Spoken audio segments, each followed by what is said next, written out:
Computers are setting up. Now notice there's a raised floor. All the computers that run these are in a central spine running along the building here. And everything is back driven. So when I set a scenario, you can see, anybody know what airport we're at? Good question.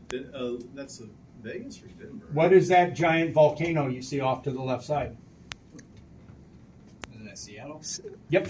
And that's Mount Rainier. Mount Rainier. Yeah. Yep, and it's on a clear day. We're coming in, and at this point, I put us 3 nautical miles out.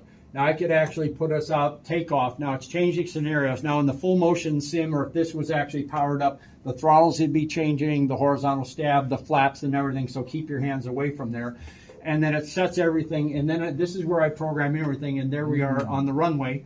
Again, you've got pilot sees this, first officer sees that. When you get in the real sim, with the sound and everything else, you cannot tell you're not in a real life aircraft at this point.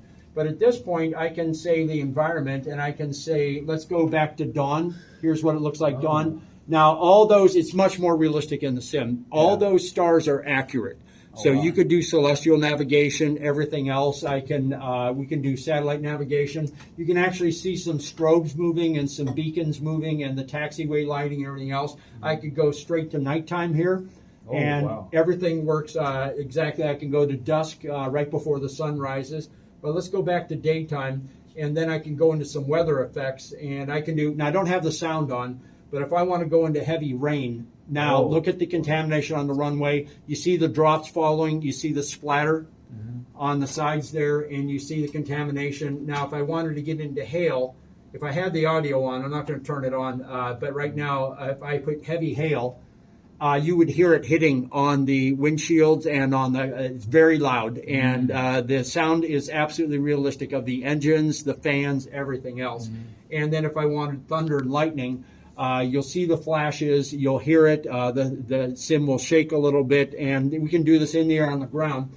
And then I can choose Cat 1 visibility, where you can see down the runway a certain way in vertical, or if I want to do Cat 2 visibility, that's another standard where you can only see 1,280 feet, but that means you break out of the clouds at, instead of 200 feet, at 50 feet, you must have acquired the runway. Or I want to go to Cat 3 visibility. If I put us up on that final approach, you will not see these runway lights until you're 50 feet above the ground. But you're following your heads-up guidance commands and actually following the localizer and cloud slope. So when you break through the clouds, you're absolutely dead nuts center on the center of the runway every time. But that requires triple redundant systems to make sure that system isn't skewing you, and massive systems on the ground for the transmitters for the localizer and glide slope and your radio altimeters and all that. Glide slope. It's doing all the flying for you. You are totally hands off.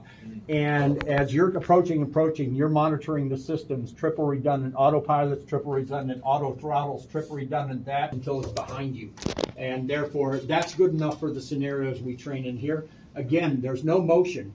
That everything else is real. We turn the lights out, and so you're getting into basic handling and so forth. But for wind shear recovery and upset recovery and stall recovery and volcanic ash ingestion or engine out where you're yawing and things, that's all done in the full motion sims. So typically we have captain, first officer, I'm guessing. Yeah, captain always sits here. First officer sits here. If it's a NERFO flight, like over to the electric pumps, already did this, already did that. Prioritizes the emergency based on what really failed and not secondary things. A lot of engineering goes into it, but this aircraft is pretty primitive compared to the newer ones. Actually, very primitive. Still very safe though. It better be. There's 12,000 of them out there flying, so it's a lot. So you can see the cost that goes into these. So we're going to have 25 of these here, and so the IPTs come to me. So good. So you guys want to come over and you want to play? You want to go through some checklists, you want to get your questions, just give me a call. $500 an hour is when we program in the sim station outdoors, we're on the ground, it's rain. It is freaking cool, man. And have a seat. Holy smokes. That is cool. Open seating, take a seat, take a seat. Come on, we got to leave on time. Let's go, let's go, let's go, let's go. Well, folks, I hope you're excited. We're going to Cleveland. All right. Oh, my God. Yeah. Lake Erie beaches are beautiful this time of year. This is not Friday. Well, yeah. So, folks, this is part of the cab. There's another aircraft trying to crash into the one of the Minneapolis towers, and it's like, holy shit. And we knew things would never be the same after that, and they weren't. This cockpit barrier door, we had to design them with the manufacturers and everybody else, and they added 1,500 pounds of weight to our 747. But when you try to shoot through that door,